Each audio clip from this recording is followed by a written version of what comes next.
तुम्हारा दुख, तुम्हारी पीड़ा, तुम्हारी चिंता सब पकड़ का परिणाम है। और तुम्हारा सुख, तुम्हारी शांति, तुम्हारी स्वतंत्रता सब छोड़ने का उपहार है।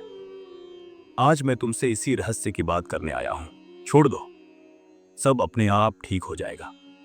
यह सिर्फ एक वाक्य नहीं, यह जीवन का सूत्र है।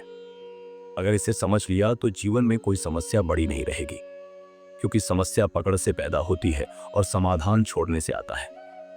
मनुष्य के जीवन की सबसे गहरी आदत क्या है जानते हो? पकड़ने की आदत। यह आदत जन्म से नहीं आती, इसे हम सीखते हैं। जब तुम छोटे थे और हाथ में कोई खिलौना पकड़ा तो माँ ने कहा, इसे गिराना मत, इसे खोना मत। धीरे धीरे तुम्हें यह समझ आने लगी कि पकड़ना ही सुरक्षा है। फिर स्कूल गए तो शिक्षक ने कहा, अपनी किताबें संभाल कर रखना। समाज ने कहा, अपनी इज्जत, अपना नाम, अपनी पहचान बचा कर रखना। हर ओर से यही शिक्षा मिली, पकड़ो, बचाओ, संभालो, और इस तरह पकड़ तुम्हारी आदत बन गई। लेकिन क्या तुमने कभी सोचा कि जो आदत तुम्हें सुरक्षा देने के लिए सिखाई गई थी, वही तुम्हारे भय का सबसे बड़ा कारण बन गई? क्योंकि पकड़ के साथ ही डर पैदा होता है। मान लो तुम्हारे हाथ में पैसा है, जितना पैसा होगा उतना डर होगा कि कहीं खो ना जाए, कहीं चोरी ना हो जाए, कहीं कोई छीन ना ले। जितना बड़ा घर होगा उतना भय होगा कि कहीं आग ना लग जाए, कहीं गिर ना जाए। जितना बड़ा नाम और सम्मान होगा उतना डर होगा कि कहीं कोई बदनाम ना कर दे। ये कैसी विडंबना है, जिसे तुमने सुरक्षा समझा वही तुम्हें भय में डुबो रहा है।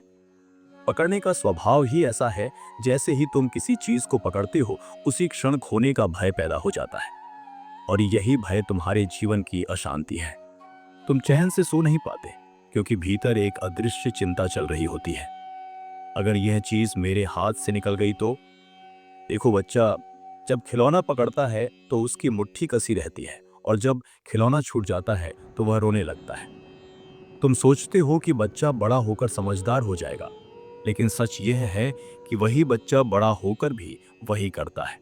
अब खिलौने की जगह पैसा, संबंध और पद आ जाते हैं, पर खेल वही रहता है, पकड़ने का और खोने पर रोने का। तुम्हें लगता है कि पकड़ने से जीवन स्थिर हो जाएगा, लेकिन जीवन तो बहता हुआ है, गतिशील है।